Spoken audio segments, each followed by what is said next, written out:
Hey, I'm Nate Flax. I'm Noah Longworth McGuire. And this is Talking Lion. Talking Lion is a podcast focused on artist-to-artist conversation. We're primarily artists, a duo called Sleeping Lion, but we've been lucky enough to write, produce, and hang out with so many incredible rising artists since we started our project. Whether it's at sessions or parties or over cups of coffee, we've talked with our creative friends about everything. Music, life, love, and all the subtle complexities that come with being in the middle of a journey. Talking Lion is about hitting record on these conversations and sharing them with you. There's no real structure, nothing really prepared, just friends talking about life and what it's been like and where it's going. We now have a Patreon for fans of our show to help keep this going. Subscribers will become a part of the show in various ways, from providing questions to our guests, to getting a shout out on the show, to actually being on the show to chat with us. We'll even send you a mug. So check out our Patreon at patreon.com/talkinglion. We recorded this episode with our friend Miranda Glory. I first met Miranda back at Berklee when we were taking the co-writing for the Hot 100 class together. We reconnected out in LA. Some context for this interview. We recorded this remotely over FaceTime. Miranda had recently released a song called Lost Cause and had been on the NBC show Songland. A caring friend with one of the most unique voices we've ever heard, both as a singer and a songwriter, Miranda Glory continues to forge her own path through the industry. So, without further ado, I'm Miranda Glory, and this is Talking Lion.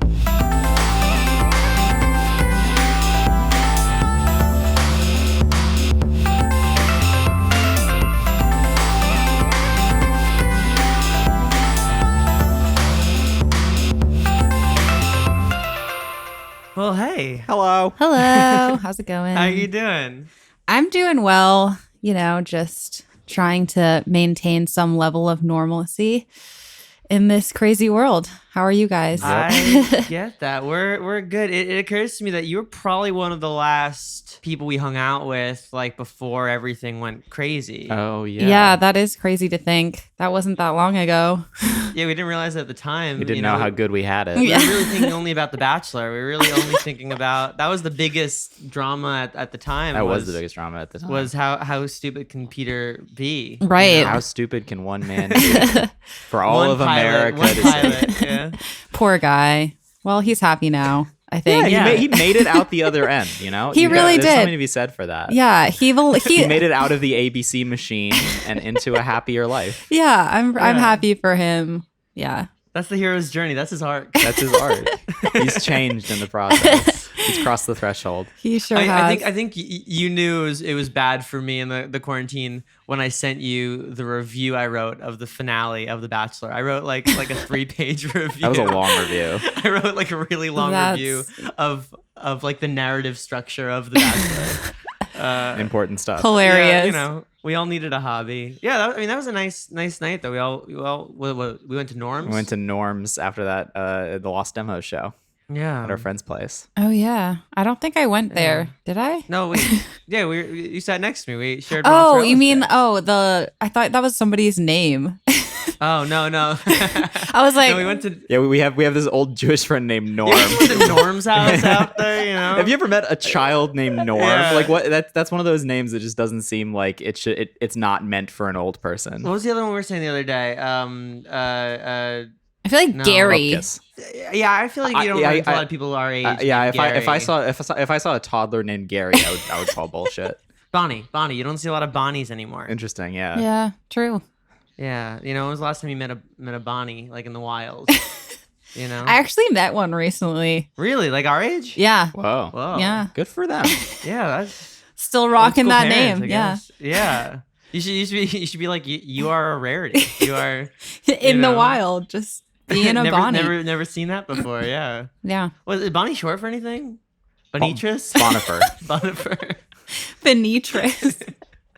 Benitris. Yeah, that was the first thing that came to my mind. Bonnet? I don't know. Bonnet. Yeah, I like to think that Bonnie is short for bonnet. It doesn't It's really not shorten shorter, anything. but it- No, yeah. it doesn't get shorter, but it's just another word.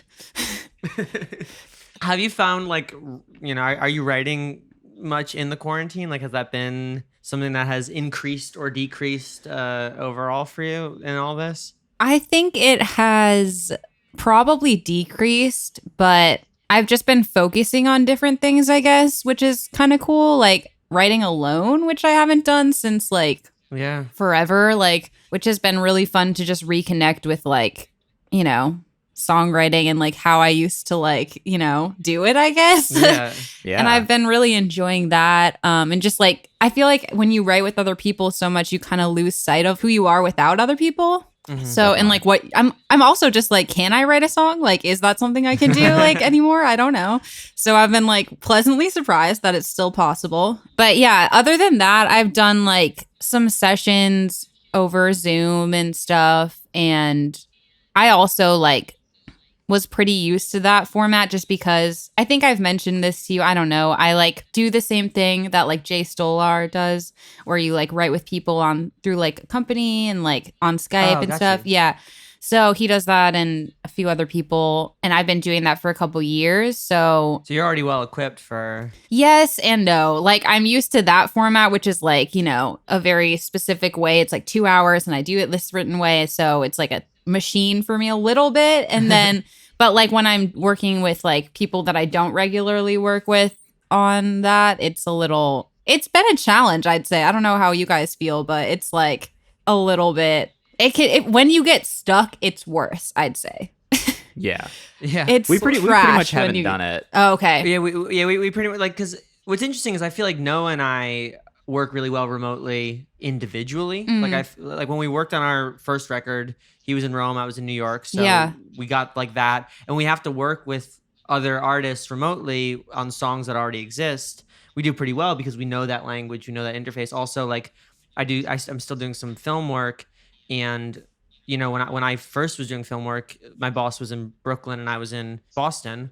So I was used to that format too. So for everybody else trying to relearn how to do remote stuff, we like had that. But for some reason, starting a song over Zoom has been really, really hard. So I've at least like taken to not do it. Instead, we've been like revisiting our stuff. I really like doing the podcast over Zoom actually though. Yeah. Phone calls are phone calls are phone calls. Yeah. I think people get a little bit nervous when they're like in the chair with a mic up. Yeah, that's very true. Long answer to a short question, but I feel like I haven't quite been writing as much. But it is nice coming back to kind of the 100%. We just put out our first song that was like 100% us in a long time. Yeah, it's incredible. And I meant to say that at the beginning. I loved it. You guys always wow me. So.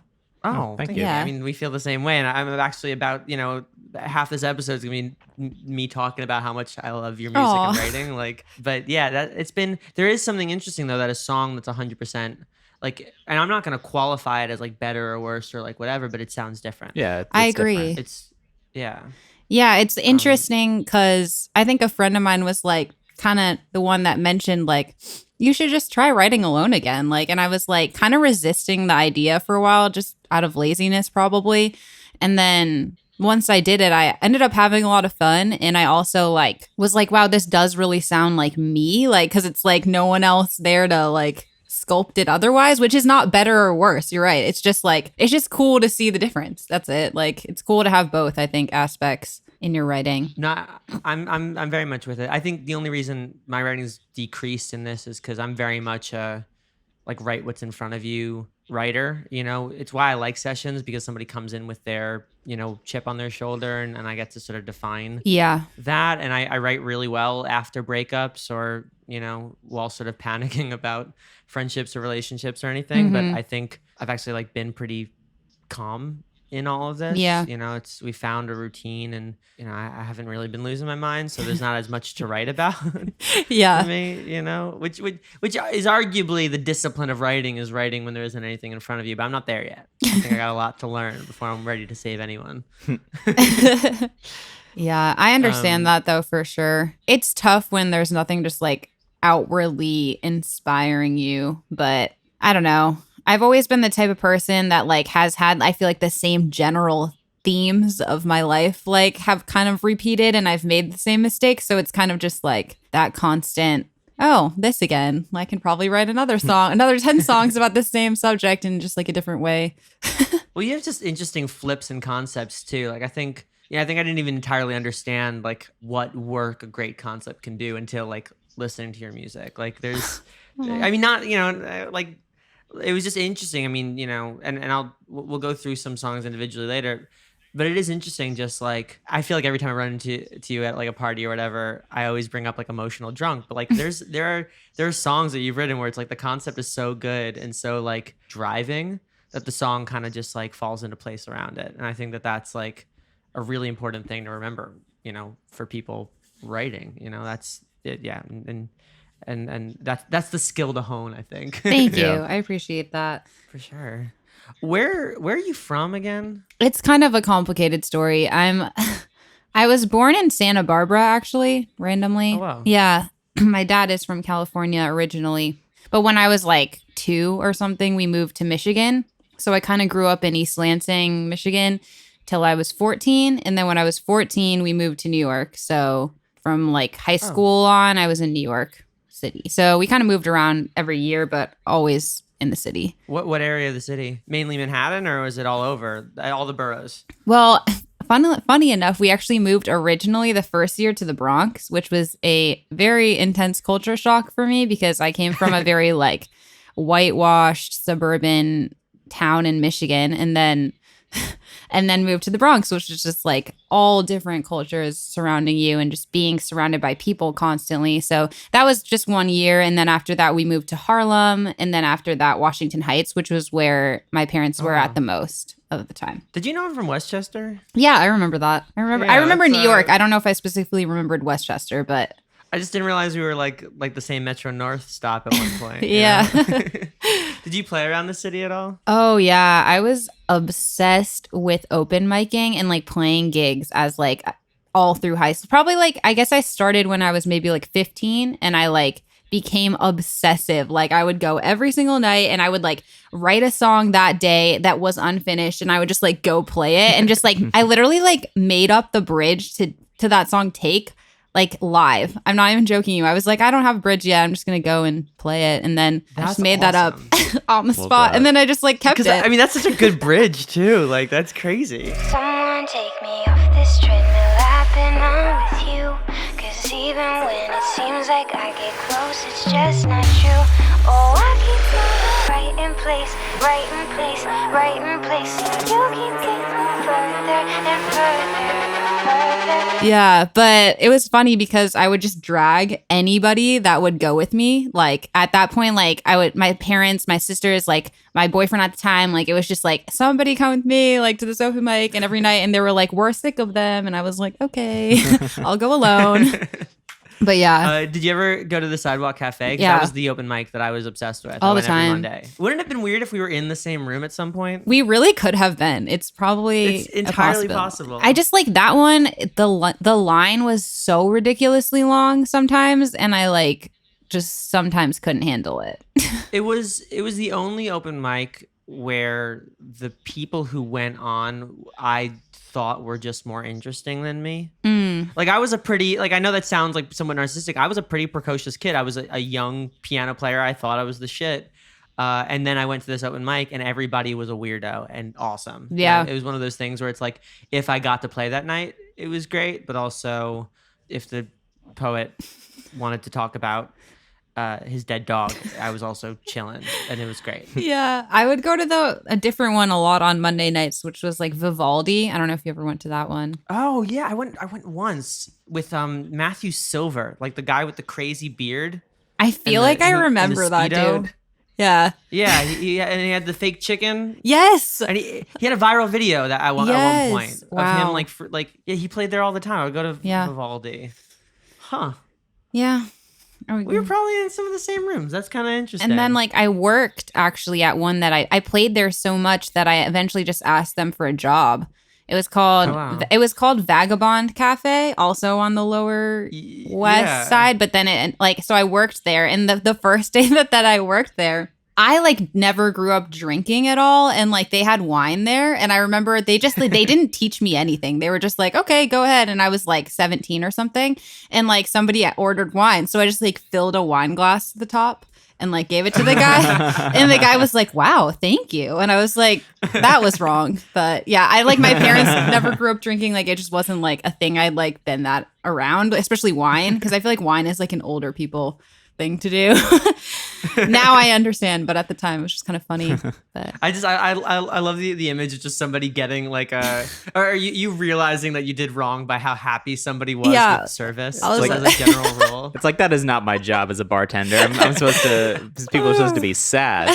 Yeah, it's like people should be looking at that glass like, I just paid $20 for that. I just paid much $20. Yeah, liquid. literally.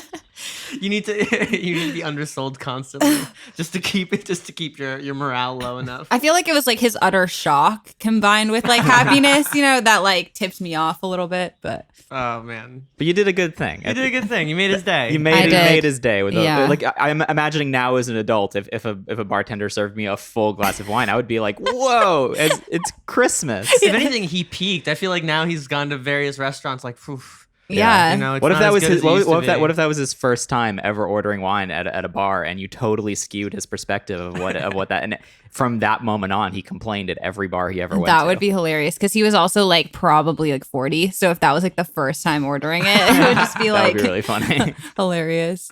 Yeah, but the thing was, it was like a cafe. So like they just happened to have wine and beer, but like I didn't like know what I was doing at all. It was pretty much a shit show.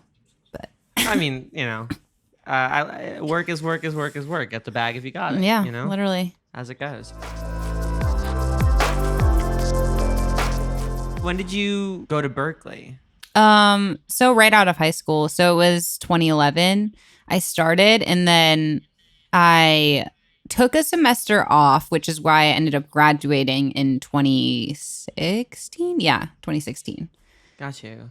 Because I was trying to like sort of line up my first memory with you, and maybe if you have an earlier memory, forgive me, but my first memory was when, because you and Noah were in Hot 100 together, which was like a class where they would sort of pair up in almost like a session format. There would be an artist, a producer, a writer, and you would make a song. I was not in the class, but I was tertiary, just watching this, like all these geniuses come out of this class. But you guys would write in the dorm, and I remember you guys were working on a song. I believe it was called IOU. Oh yeah, that was Producer's Choice Week, where we in the class the producers got to pick who they wanted to work with. I'm like, I want to work with Miranda and I want to work with Annika, please. Like I got first pick. I'm like, these are the people who I most want to work with, and we wrote that silly song IOU. Yeah. So it was you and Annika Wells, and I was like just lying on my bed, and whenever there was like a line that I thought was like a little clunky, I was like, and you guys would both look at me. I'm like, no, never mind. It's whatever. and then you guys would continue like, and you're like, you want to say something, man? Like, nah, it's chilling, whatever. And we go, and we're like, okay, fine. Like the is a bit intense right there, isn't it? Yeah.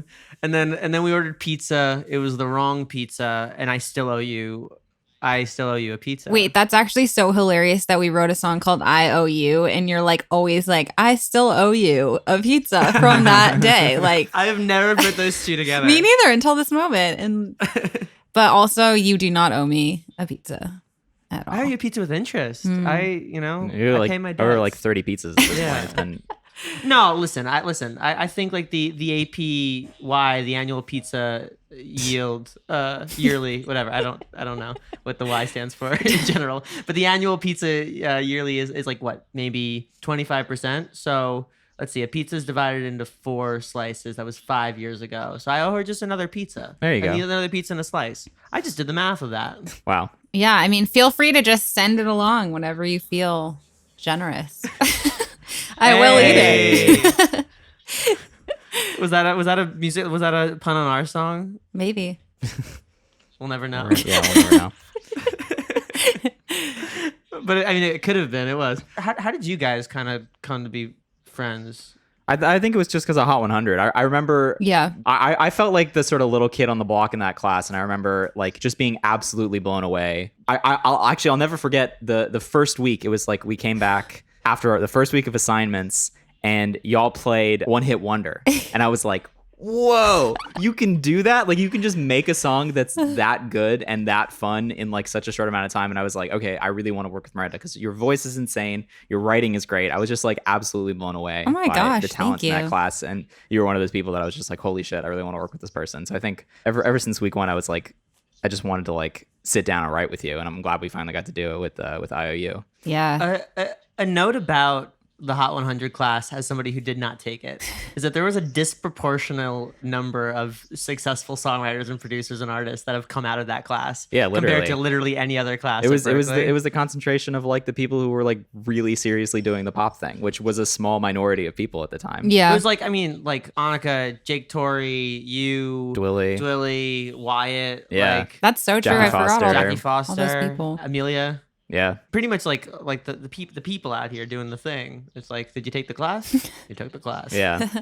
Ben Camp would be proud. Definitely. Yeah. You guys wrote together a bit too, right? Yeah, we did. Yeah, me, Dwilly, Jake, and Ben wrote a couple songs, which was really fun. I remember when that song came out. It was I was on a megabus and just like, everything about this is great. Like the writing is not so like, but I think I was like low key properly obsessed with Take when it came out. Oh, thank you. It was you and Jason, right? J House. So I wrote the song alone, just like on guitar. That was like those days, I guess, because it was so long ago. That was the New York Times. It was like early Berklee, I guess, when I wrote it. Just, one of those crying, like 3 a.m. heartbroken. It was inspired acoustic by true guitar. events. Oh yeah, like I actually wrote it and I was like, I'm never showing this to anyone. Like I literally just wrote it because I was like, I actually was crying but kind of like laughing when I was like, there goes my shirt. I was like, that's kind of funny, like like crying, laughing, like one of those experiences. And then my best friend came and visited me in Boston, like my best friend from high school. And I was like, oh, I'll just show you this thing I wrote. And she was like, no, that's like really good. You should like finish that and like actually like do something with it. And I was like, oh, all right. So yeah, I think at the time then I like went home and then I was playing open mics like intermittently like in New York, right, or shows or something, I don't know. And then I probably just finished that somehow like that. I don't know. But yeah, so then once it took a while till I actually did anything with it. I think I like recorded it just on acoustic again, like with a friend at Berklee. And then I remember there was a pitch, I don't even know what we would call that. Like, I think Ben Groff came to Berklee. Oh, yeah. I don't know if you guys remember that. And then like from We Are the Guard? Yeah. Okay. He came and like everyone was like showing songs and he like played just like that acoustic version of Take. And I remember I didn't know Jason Hawes yet at all. And he was in the audience and I guess he Facebook messaged me after and he was like, I really want to produce that song. And I was like, I think I didn't even like see the message or something until Hot 100 when I actually met him. And then he was like, I had messaged you and you never responded. And I was like, I don't think I ever saw that. But like, anyways, after Hot 100, he ended up producing it and he did a really good job with it. There goes my shirt, now it's on the floor. Here goes my heart, it always wants more. I'm watching it take.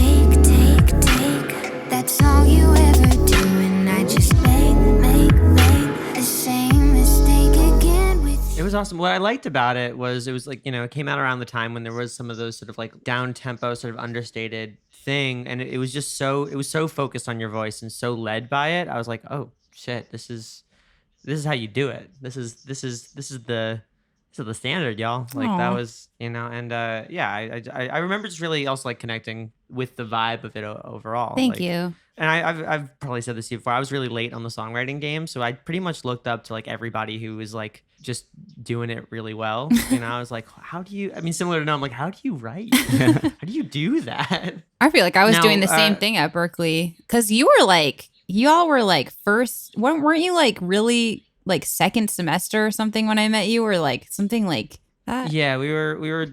I think just the second year. Yeah, second year. I was third semester when I started Hot 100. Yeah, that was like my 8th semester because like I just like was in Boston anyways for one more semester. So I was like, oh, I might as well just take Hot 100. Like that was just like an extra class I took because I was like, oh, I'm sure I'll meet some like cool people. And like, so I was like, that was literally like the end of Berklee. But when I was in my 3rd semester, I felt like I didn't know anything. I was like so blown away by everybody else. I was like, I don't belong. Well, I think that's kind of like the hero's journey, the arc there too. I think that if you get into songwriting and you think you're the shit, then you wind up writing a bunch of bad songs that nobody calls you out for. Yeah. But if you like go into songwriting, you're like, I'm a bad writer, but everybody around me is amazing. Then you learn the things that you like about other people, like other people's writing. Yeah, and I just feel like that's what I've always done in anything I've ever wanted to get better at.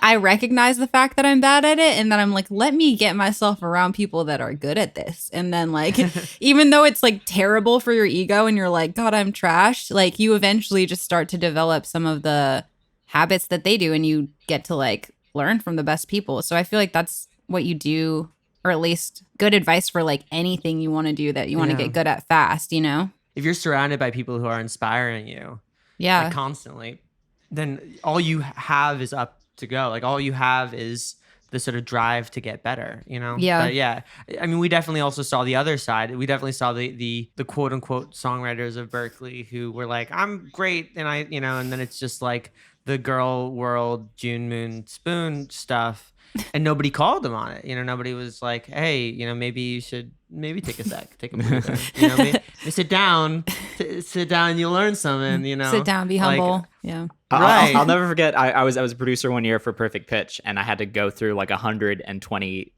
song submissions. Jesus. And like there are some stinkers in there. Like there are some just like straight up like how did this get through like bad songs? Like there's some people I'm just like, how are you here? I thought And that a then lot. there were songs that I was like absolutely blown away by, but like there's a wide diverse variety of songwriting brains at Berklee. Let's just say. My joke, but I mean it seriously, is like the best thing that could have ever happened to me is that I entered Berklee being a terrible piano player and songwriter and a decent talker.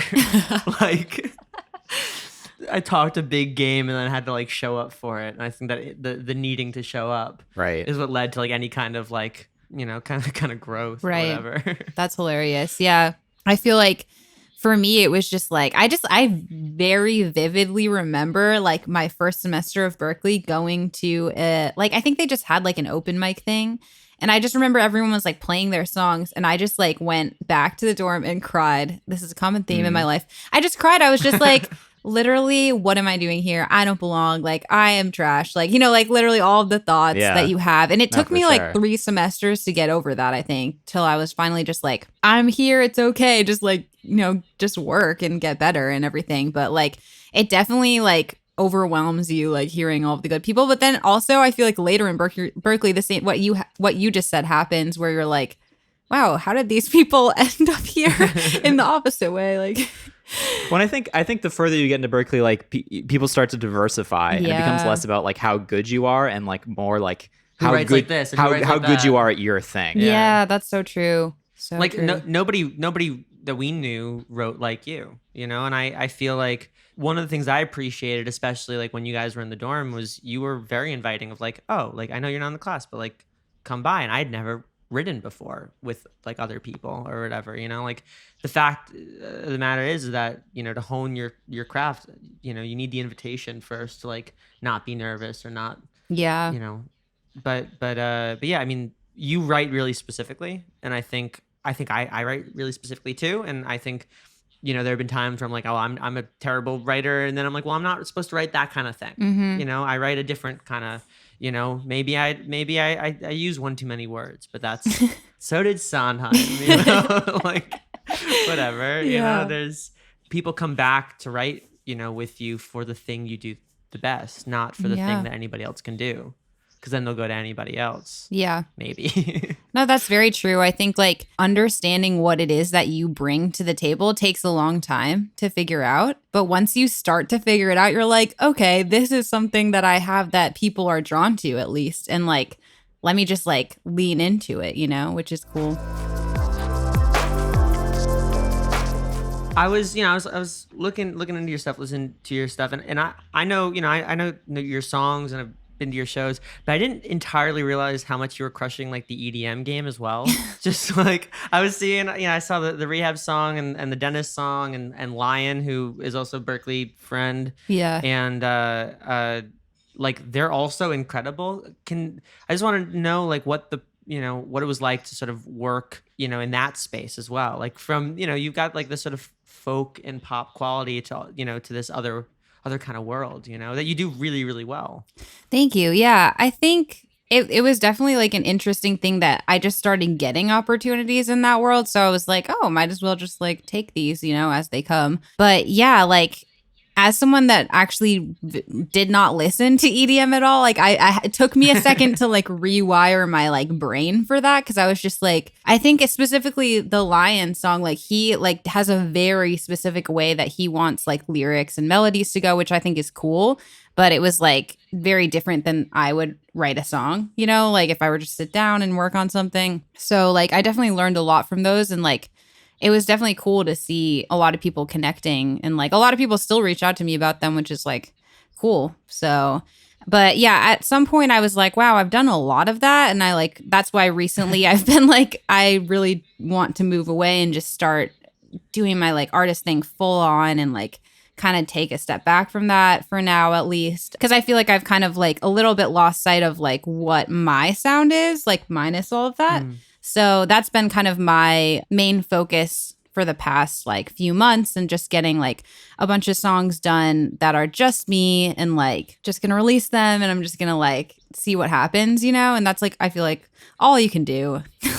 Oh, definitely. So have you found there's maybe like a divide in like your listeners and your fans between like the EDM people and the solo project people? Like, do you find that maybe some come along, towards like the folker, poppier stuff, or do you find that they're more divided camps? I guess I just haven't put enough solo stuff out recently, like to really give you like a fair answer on that, because for sure it's just been like, yeah, a lot of collaborations and stuff, and like that's why I'm like interested to see what happens. But I also like am kind of at this place right now where I don't really care. Like I just kind of want to put out the music that says what I want and like sounds like I want, and like if people are down for it, I'm happy about that. But if they're not, I'm also just like this. I just really want it to be like very intrinsically me, and like I love that. You know what I mean? Like, and I'm hoping that people like it, but I'm also just like, yeah, I like it. At least that's where I'm trying to get to. Obviously, every day it's like that battle of like, self-hatred and love. But I mean, yeah, that's just a classic. Yeah. Play the hits. Yeah, play the hits. Right. Yeah, par for the course. Well, recently you had this opportunity to have people focus on you as a artist and as a writer. You're on Songland. Yeah, it was. What cool. was that? What was that experience like for you? I had a lot of fun. I really feel like I kind of just lived it up in that moment. I was like, you know what, this doesn't happen too often. Like I'm getting paid to like not be going to work, and like, so I was like, I feel like a lot of people tend to like be really critical of whatever the thing is, Berklee or whatever it might be. But I was like, I'm just gonna like have fun and see where this takes me. And like I was already just so humbled to be there, like, and be able to, present a song to Usher. So I was like, this is sick. And I had a blast, and I like have no regrets about the experience. It was like literally like nothing negative, like I got to meet like a lot of really cool writers and artists just from other episodes that were filming at the same time as well as mine. Everyone was so nice and like just really talented. And yeah, so I really I feel like I got everything I wanted to get out of it, and made some cool connections, and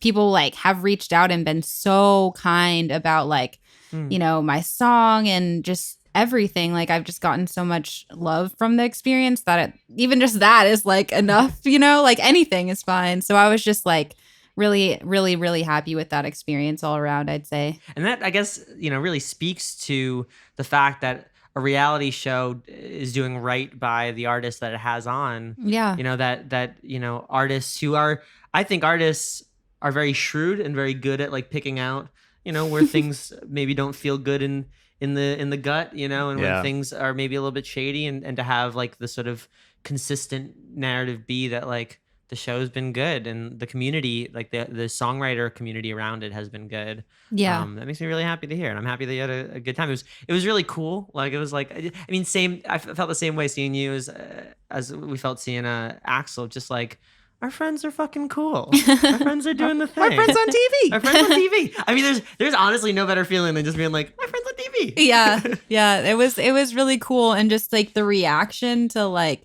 people hearing about it and like being so happy for me was just like honestly so sweet. Cause like I feel like I'm sure you guys can relate to like just how much goes into it, like, you know, how much you're pouring every day into this. And then like a lot of people don't really get what you're doing. And they're like, especially like, you know, extended family, whoever, like they don't know. They just think you're like, I don't know, gallivanting, like singing songs. Like I think my brother put it really, really well. And he said it's something that grandma would get. Like we do so much like work, you know, and like it's hard to explain how cuts work. It's hard to explain how, you know, certain deals and the significance and even like, you know, let alone like that, but let alone like I've been trying to explain production to people. That is really difficult. Like Try explaining a podcast too. Just like, so how do you make money? I'm like, we don't, but it's valuable, like for our soul and the community, whatever. But like, you know, on one of our songs, we got like a Billboard article, and it didn't do anything for the streaming. It didn't do anything for the playlist. It didn't do anything for anything. But grandma called me and was just like, I saw you were on the Billboard. Exactly. Yeah. I'm like, that's not how my grandmother actually sounds very normal, but that's how it felt. Was just she understood something that happened, and you know, you were on TV, and it made it all worth it. It's like Miranda was on TV. That's she must be doing something right. Yeah. My grandmother's calling me about you. She's like, Miranda, it's on TV. Yeah, it's funny because it's like, yeah, it's so many people in your family are just like they finally have something to like very concrete that's easy to like share with everybody else, to be like, this is what somebody in my family is doing, you know. And it's like, just for that reason, it was like really nice for them to be like, oh, you do this and like this makes sense. And like just the show does a good job of explaining like or showing how much goes into it, out into just making one record, you know. So I think that's really cool too for everyone else in the world. What I admired about the show was that, like, you know, I'm a big believer in like, you know, our job is to find the best version of a song, but that any song could have, you know, millions of different versions. Like we're trying to find what the song is sort of demanding and, you know, trying to hone in on what that one version is. And I think to hear somebody play a song and then for Ryan Tedder to hear another version of the song, that is, you know, to qualify it like better, I guess, because Ryan Tedder knows what's better, you know, unequivocally. He does. The track record, you know, shows. And, you know, just showing what that process is, because I feel like people think that like writing a song is like what it looks like in the movies. Like you start at the beginning and then the song is done and you're inspired and a star is born and August is rushing, you know, and it's a lot more like you have, you know, maybe if you're lucky, it comes like that. And then it's, you know, friends or yourself or collaborators sort of finding the best version of what you just did. Yeah. It's just cool to see how many ways people can approach the same thing. I've always loved that about like anything creative. Yeah. But something that like I specifically love, like songwriting, it's just like it's always so cool to like come together and see how like somebody like Ryan Tedder does it, or somebody like Esther Dean does it, or just like somebody I admire, like a friend does it. I'm like, oh, that's really sick. Like I never thought of it that way. And it's like something you can continue to always be inspired by. So I'll never forget in the first songwriting class I ever took with Ben Camp, he did this exercise with us where we all stood in a circle and he put some lyrics up on the screen and he played a beat. And he asked everyone in the circle to go around and sing the lyrics that were on the screen.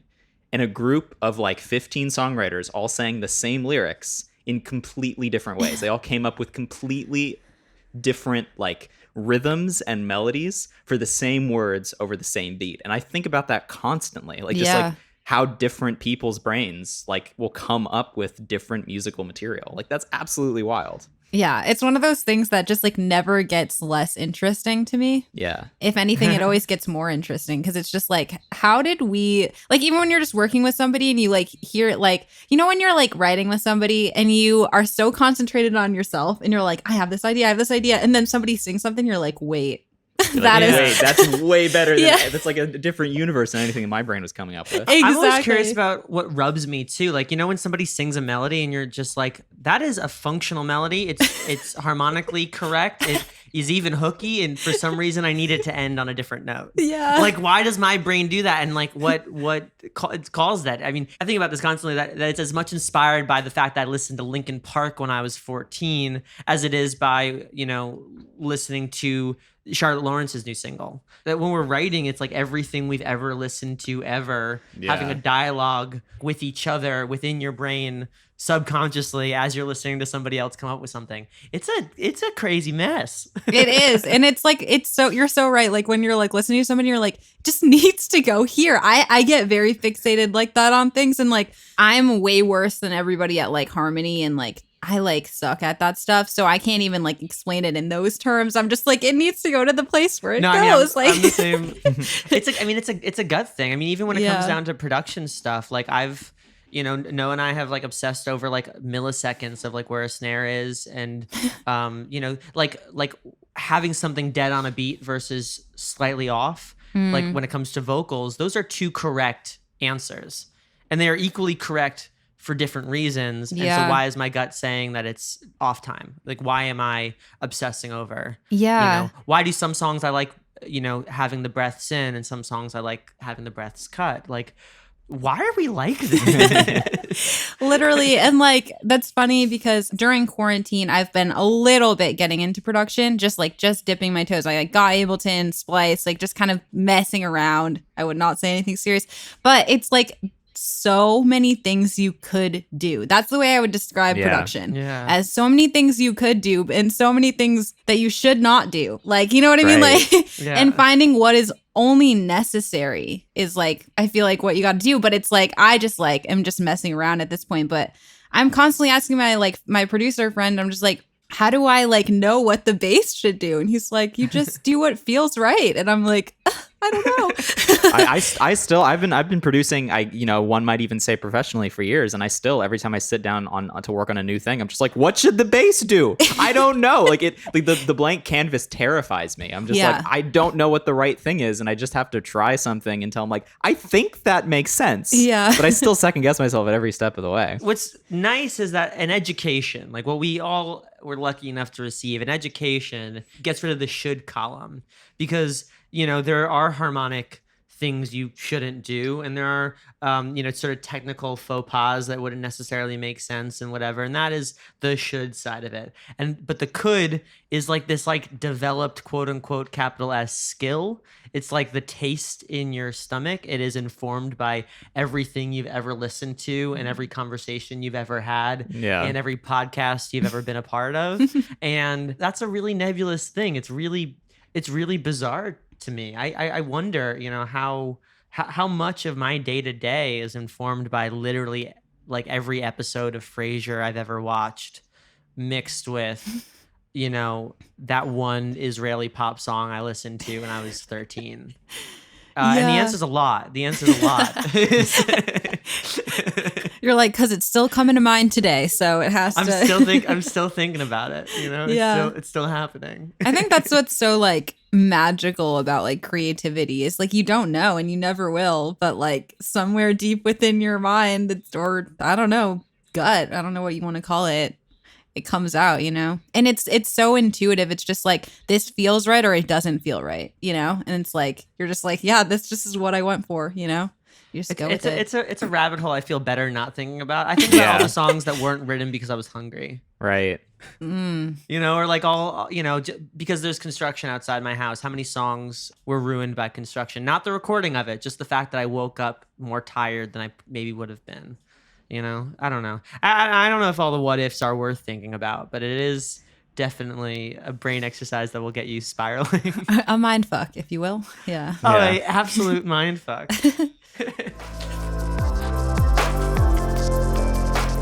Speaking of good songs and intuition mixed by the lost cause of trying to go down that spiral. Oh my God. Tell me about your song Lost Cause that just came out. That's a segue for you. That was a pretty good segue. Yeah, you got to respect the hustle on that. These are my 10,000 hours. This is how I win. Yeah, that was a great transition. That song was actually my best friend. Probably I have like two very best friends, and one of them is from Berklee. Her name is Kat Kennedy. So she and I had been meaning to write together for a while, and I think she just invited me last minute, and she was like, do you want to come write with this guy, Jason Sibiakumo, who also went to Berklee in my year. Yeah. I worked with him at the phonathon at the phone center. I worked at the phonathon too. So did Kat. You did? Actually. Yes. Yeah, he's such a sweetheart. He's so good too, yeah. So good. So I knew his writing and we kind of knew each other, but we'd never written together before. And so I was like, sure, why not? And I remember having like really bad traffic to get there. I couldn't find a parking spot. I was like running out of I was literally at my brokest point. Like it was just one of those times. I'd gotten out of a breakup. I've gotten out of like a mess with my, some people. And it was just like a lot of things. So a lot of things were culminating and like brewing in me. And I just remember going into the session and like, we didn't have a producer. It was just like an acoustic guitar he was playing. And I was like, okay, cool, let's do this, And I hadn't written on guitar in a while. So we all just started talking about our shitty lives and basically just not being where we wanted to be and like wondering if we would ever get there and like just being sick of being broke, like honestly. And like, just that kind of like every day I was like in this debate with myself, like, is it worth it? Like, should I quit? Like, should I get a job? Like, should I have, because I literally actually I'm moving literally on Thursday, but up until Thursday, I've been sharing a bedroom for like the past 2 years, been able to, in order to afford to live in LA and like all these things. So it's just like, I've made like a lot of sacrifices and like, I was just like, is it all worth it basically? And like, they were both feeling like the exact same way. So we all just kind of came together and like, just had that feeling of like, what are we doing, And so Jason just started playing these chords. I think I just started singing that. We might have settled on the title or something, but then I just started singing that melody for the chorus. And then I think Kat was like, if we did the lost cuz thing. Am I just a lost cause? Or am I feeling lost cause? I can't tell the difference between my fear and intuition. And I was like, whoa, that's fire. So that like we all just kind of like, it just like, I think we all like cried when we wrote the line about the mom too. Cause I was like, my mom will call me and like ask me what I'm doing. And I'm just like, I don't know, but I don't want to tell her. And like, Mama called, brushed it off when she asked what I'm doing. The truth is I don't really have a clue and didn't want to let her down.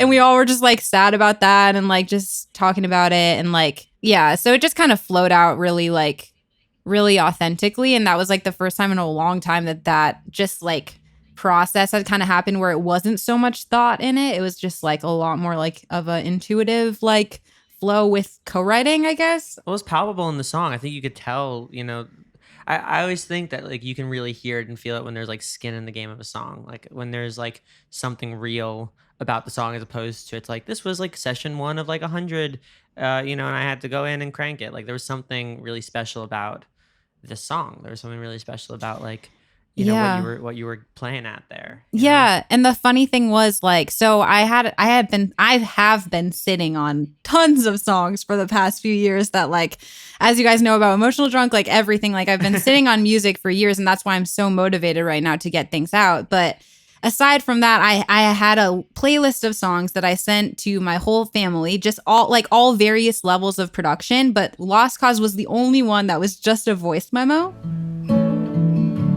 Wonder if I'm getting any closer, if everything is right around the corner. I tell myself to keep working harder and getting farther. Am I just a lost cause?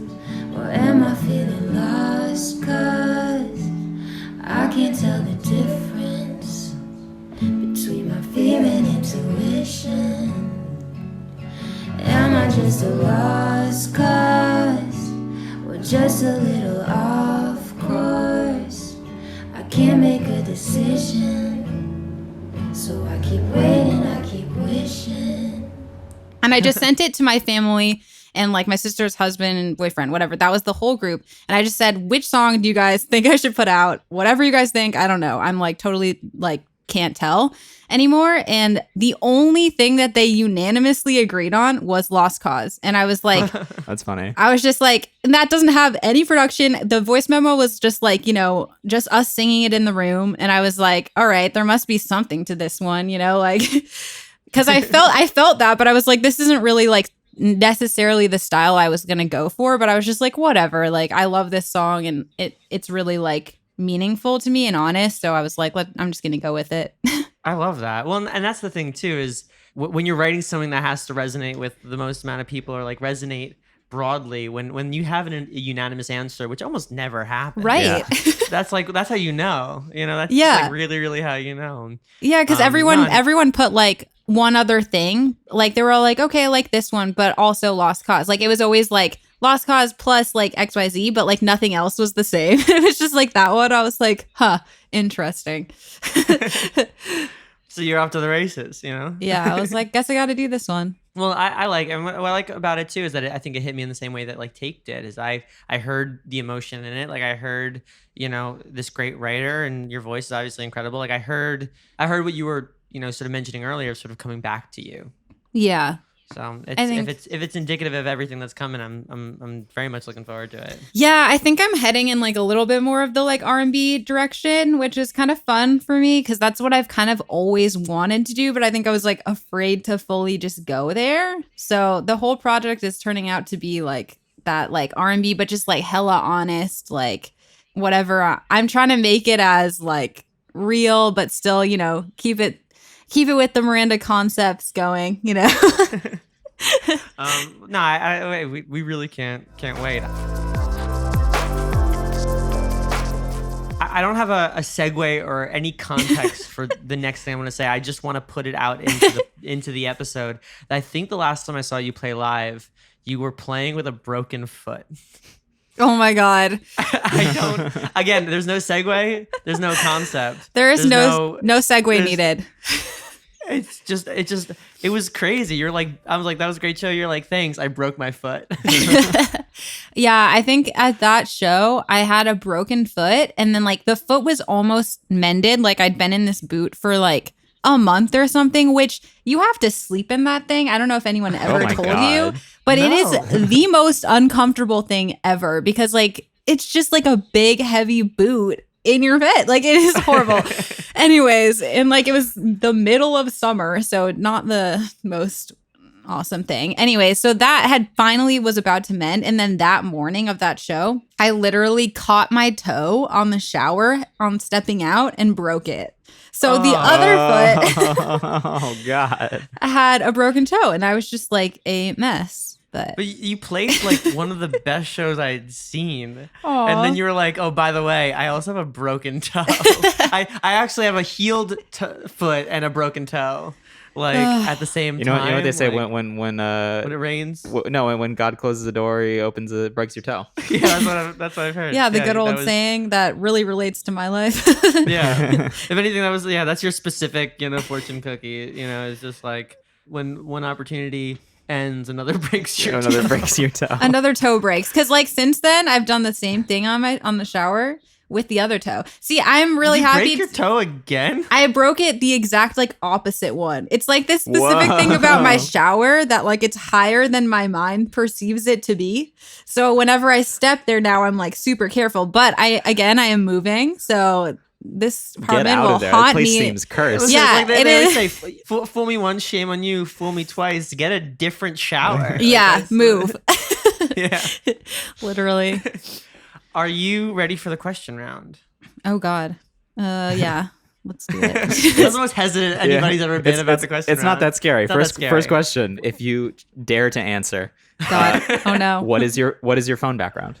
Oh, this is so boring. It's just like the stock, like gray iPhone background. Whoa. That's that. Wait, let's unpack that. Why? Have you simply not chosen to what compels a person Does to customization scare you? Are you afraid of being an individual? You guys are like, are you a psychopath? Is what we want to know. I didn't want to come out and say it directly, Listen, but that is the question. Your words, not ours, you know? Okay, so here's the story behind it. I used to have like, you know, a cute couple photo, and then, you know, you go through a breakup and you just gotta like get something else, and then everything else just was like, I don't want a picture of just me, like that's weird. And then I was like, I don't have an animal, so like otherwise it would be that. And then I was just like, I think I tried changing it a few times, and I was just like, this is like distracting me. And so like the soothing, just like most basic background, like I just don't have to think about it. I don't know. Interesting. So at this point in my life, that is what's doing it for me. I respect it. I think there's something to be that we could all learn from taking. My background's me, so am I a weirdo? I feel like I got personally sniped in. But like, is it you Yeah, it is just weird. alone? Yeah. Okay, well, it's I an mean, artsy I photo, don't though. have. It's not just like a regular photo. It's an artsy photo. Meg if took it were just a yeah. regular photo, Oh, of you, okay. I have Well, like, questions. It's I- a cool photo. You Yeah, can't even that's tell that it's different. you. Yeah. I don't Yeah, have it the was- like it's like a self-confidence to like look at myself. I don't want to fucking look at myself when I open my phone. No, Like so that would the reason I stress me like out. mine is that Meg took it like sort of in the dead of night. It's like this silhouette, and it's Oh, like this that's really cool. artsy photo. But it's how I always like wanted to look. Like I feel like it's a cool photo, and I'm not a cool person. And so if I ever need to feel kind of cool, I like look at the photo. It's kind of like I look like Batman. Like it looks like the Batman damn. version.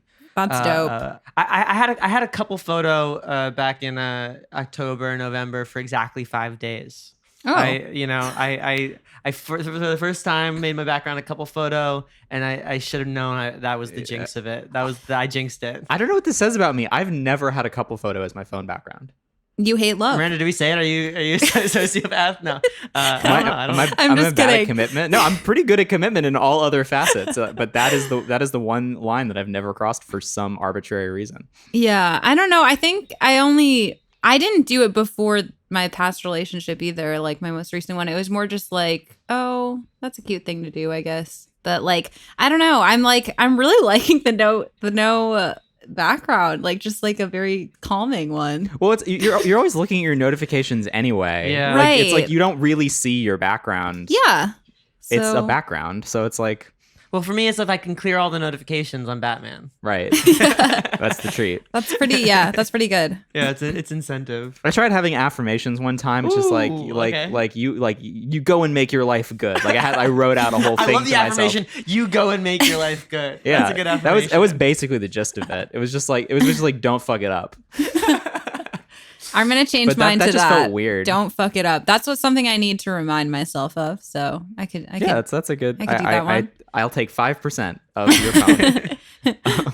Next question is: do you have a non-musical hobby? I do. Astrology is my Ooh. hobby. Oh. Yeah. All right, I'm an Aquarius. Tell me everything I need to know about myself. All right. So Aquarius is a free thinker. They're like definitely like the weirdos of the zodiac. They like, what's that saying? Like walk to the beat of their own drum or whatever that saying They is. have their own photo on their background. Yeah. They're very into the way things work. Like they need to figure out how something works. Like they're humanitarian. They like stick up for the like little guy type of people. They like to help other people as much as possible. They can be a little bit detached in relationships, and I have an Aquarius moon, so I know a little bit of Oh. Aquarius. But yeah, I mean, they're you're very on the artistic. money. I mean, I definitely vibe with everything you're saying. I won't disagree. It gets a lot more know. detailed than that. That's just very I've looked up general. stuff. I've dated people who have been really into astrology, and at one point in a sort of huff, I was a bit younger. In a huff, I was just like, "You can't tell everything about me by my star sign when I was born, all that stuff." She goes, "That's such an Aquarius thing of you to say." Yeah, I feel like Classic. I love anything that puts me in a box. I like the Enneagram. I like literally anything that just validate all my crazy, and I'll love it. Like I'm like I feel so validated. I know I feel like so many people hate being put in a box. I'm like, do that. It makes me feel like I'm not insane. Like I don't know. The next big personality test craze is they actually put you in a literal physical box. I would love to be put in and a you box. just see what There's a reason. There's a reason cats love it. Yeah, so you see how long you can last in that box, and that's your personality type. That is Ooh. interesting. I think you can tell a lot about a person by how long they Like, last in a box. I think we're onto something. Oh man. you might get sued, but You know, No, I mean, they sign waivers. it's you know? it's the price of science. It's the price price of of progress. the price of progress. very Um, Sagittarius Aquarius thing to say. I'm a Sagittarius. There we I go. know. There I you go. remember. Next question is: do you have a skill that you would like to have? I have like boring ones that I think would help me in life, and then I have like fun ones. I just wish I was like a financial anything. Like I'm just like terrible at finances, and like I'm terrible at like I get anxiety about them. Like I just can't even like get a budget together for my like it's stuff like that, like money things. Like I wish I had like that kind of skill, or like maybe it's really just responsibility. I don't know.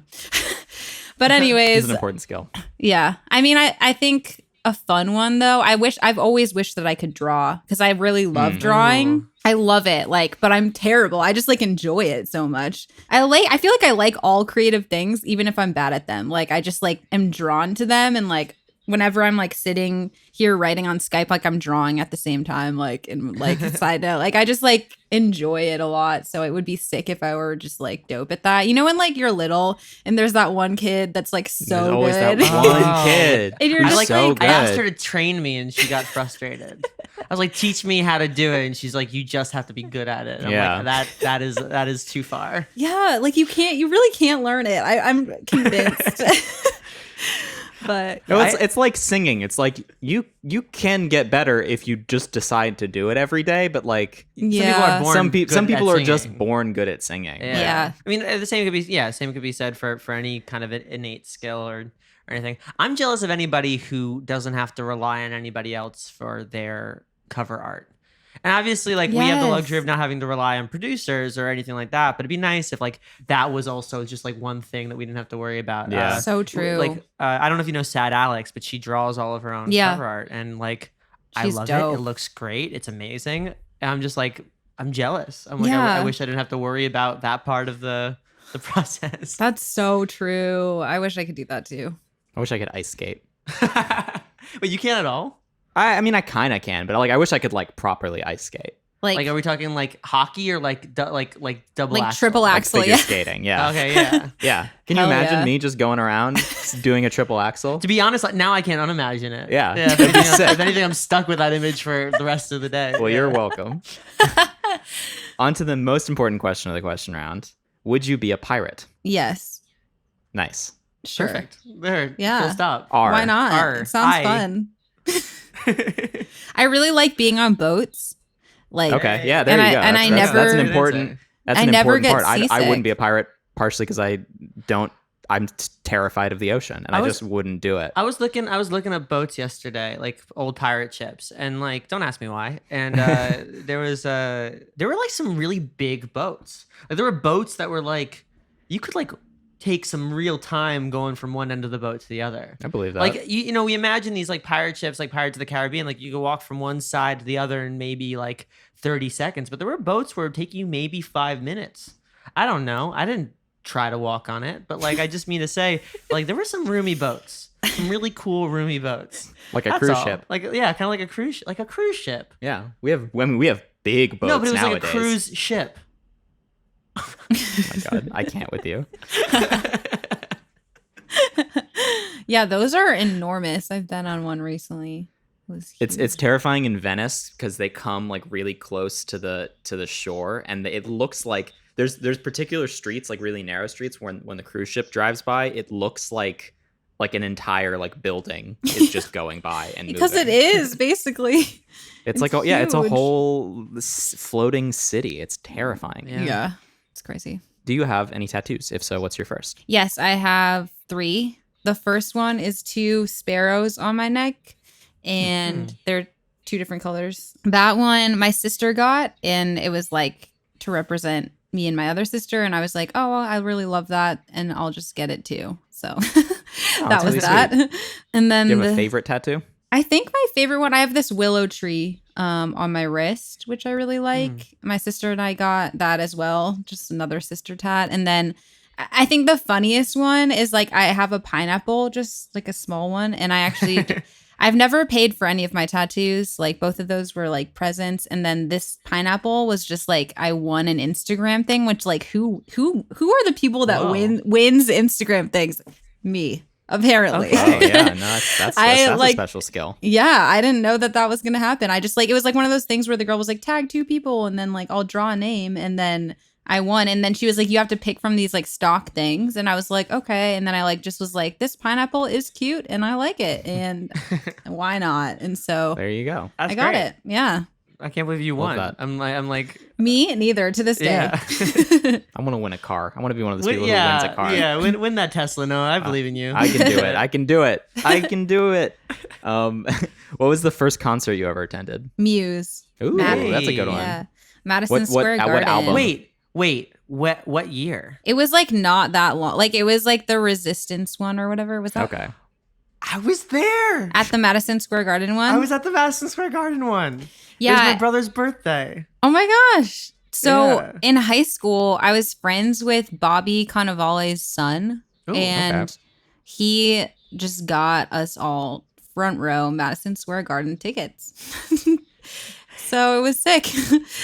It was a really good concert. Like it was a really good They concert. put on a awesome. show. Yeah. Hey, we were in the same room. That's crazy. That was crazy. Do you have a scar with a story? Yeah, I do. I just was telling this to someone the other day. It's not that great of a story, but on my leg, like I think it was like not that long ago. And the reason I was telling someone was like, I didn't think this would scar this bad, but I was just walking out of an Uber and then I guess there was a car with its license plate kind of like sticking out and my leg cut on it. And we were just like, and I just like continued to go to a bar and I was like, all right, this is just bleeding and that's what it is. And like, I thought it would just like heal and now it's just this like gash in my leg. I'm like, okay. Oh my God.